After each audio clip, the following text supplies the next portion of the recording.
नमस्कार, आप देख रहे हैं लाइव समीक्षा और आपके साथ मैं हूं प्रदीप्ता अरोरा। शुरुआत करेंगे उत्तराखंड की खास खबरों की।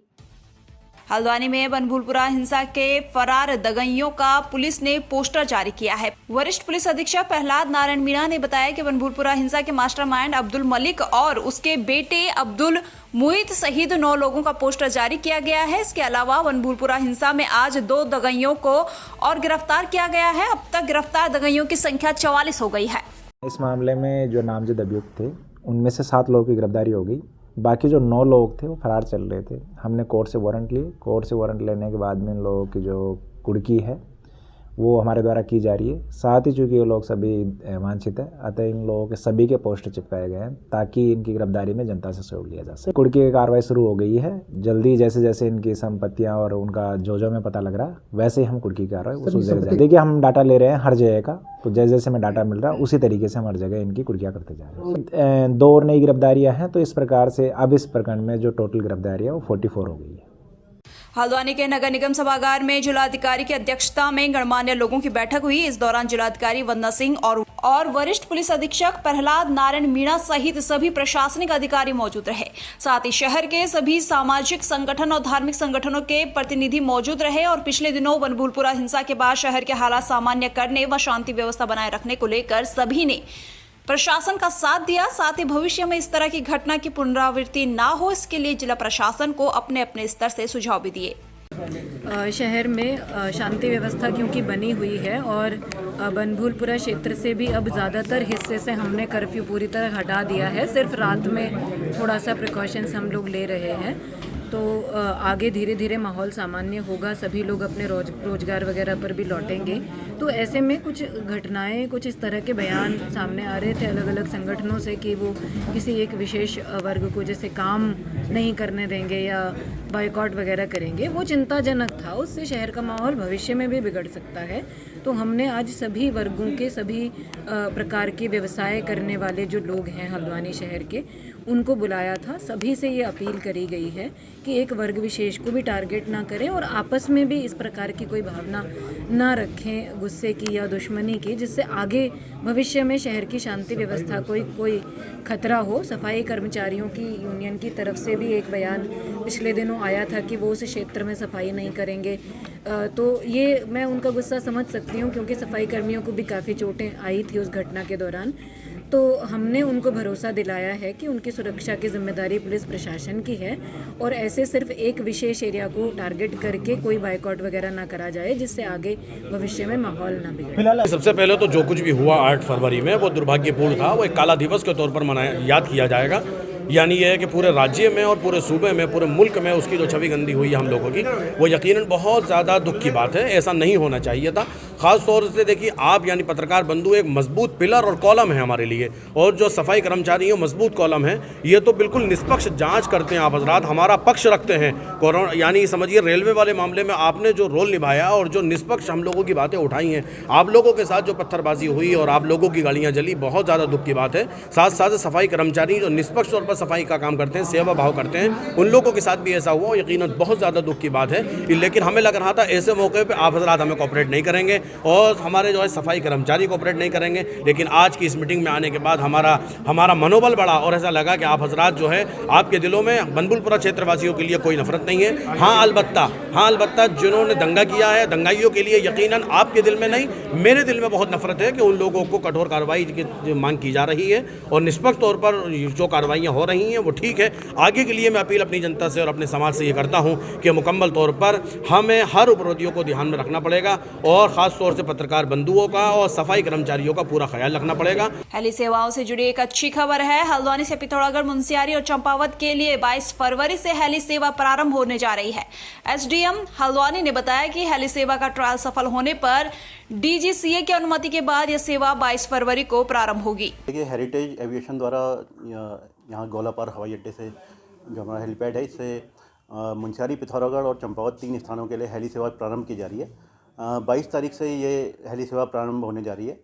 इसमें एक हेली डेडिकेटली यहीं रहेगा और 2 उड़ान मुनस्यारी के लिए, 2 उड़ान पिथौरागढ़ के लिए और 2 उड़ान चंपावत के लिए ये लेगा।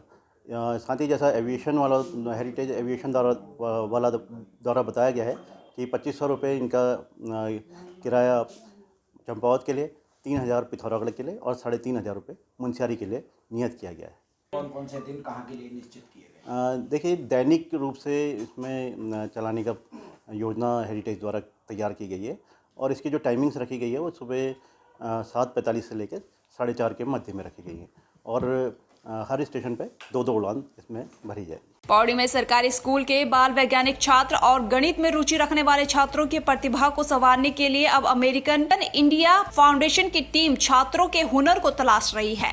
पौड़ी जिले के तमाम सरकारी स्कूल में पहुंचकर विज्ञान और गणित के एग्जीबिशन में रुचि रखने वाले छात्रों को बेहतर शिक्षा देने के प्रयास से फाउंडेशन स्कूल में पहुंचकर छात्रों को प्रतिभा को निखार रही है और संसाधनों के कमी से जूझ रहे स्कूलों की मदद कर रहा है, जिससे संसाधन की कमी होनहार छात्रों के भविष्य में बाधक ना बने। इस दौरान सरकारी स्कूल के होनहार छात्रों को कामयाबी के टिप्स भी दिए जा रहे हैं। इसमें बच्चों ने बढ़ चढ़ करके प्रतिभा किया और सभी बच्चों के द्वारा लगभग 30 से 35 बच्चों के द्वारा इसमें मॉडल्स बनाए गए। इसमें हमारे SMC के लोग, PTA के लोग, हमारे विद्यालय के स्टाफ, अमेरिकन इंडियन फाउंडेशन का स्टाफ, सभी लोग यहाँ पे मौजूद थे और बच्चों के द्वारा अपने मॉडल्स को बहुत ही अच्छे तरीके से उन्होंने डिमॉन्स्ट्रेट किया, एक्सप्लेन किया।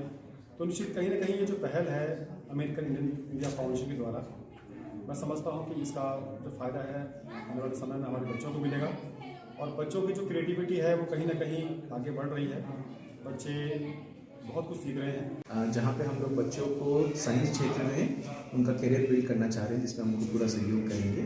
उसी तर्क पर आज एक प्रोजेक्ट शेयर आउट इवेंट यहाँ पे रखा गया था, जिसमें स्कूल के बच्चों ने प्रिंसिपल सर और टीचर्स के सहयोग के साथ बहुत ही सुंदर साइंस मॉडल्स बनाए और हमने देखा कि बच्चों के अंदर कितना पोटेंशियल है और जो हमारी डेली की प्रॉब्लम्स हैं उसका एक सोल्यूशन यहाँ पे रखा।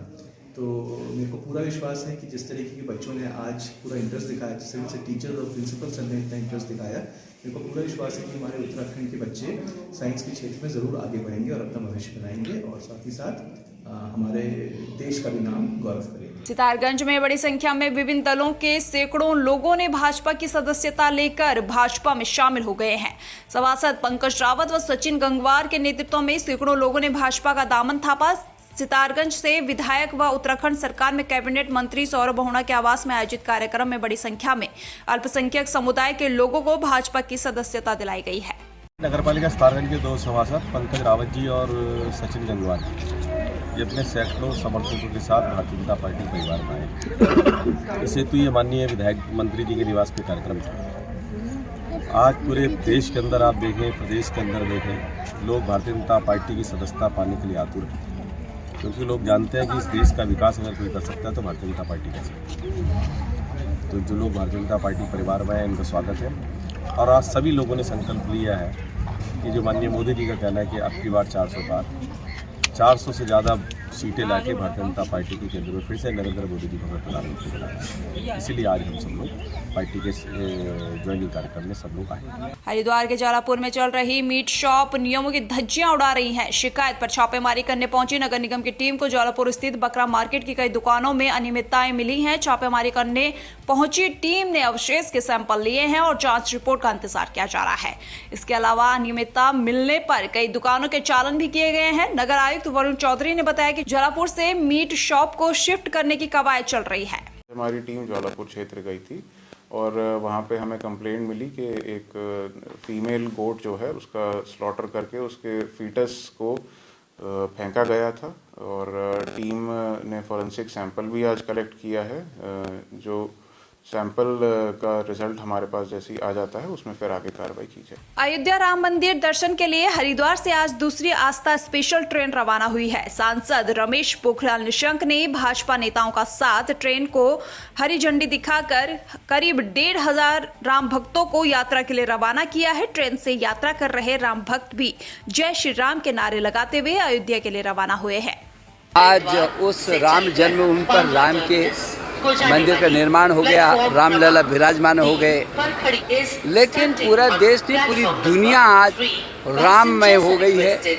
आपने देखा है कि पूरी दुनिया में जिस तरीके से 22 जनवरी को जिस दिन प्राण प्रतिष्ठा का दिन था राम जन्मभूमि पर, उस दिन दुनिया के दर्जनों देशों ने अपने देश में छुट्टी करके ये संदेश दिया कि हम भी राम के भक्त हैं। इससे बड़ी बात क्या हो सकती है। फिलहाल खास खबरों में इतना ही। बने रहिए लाइव समीक्षा के साथ। नमस्कार।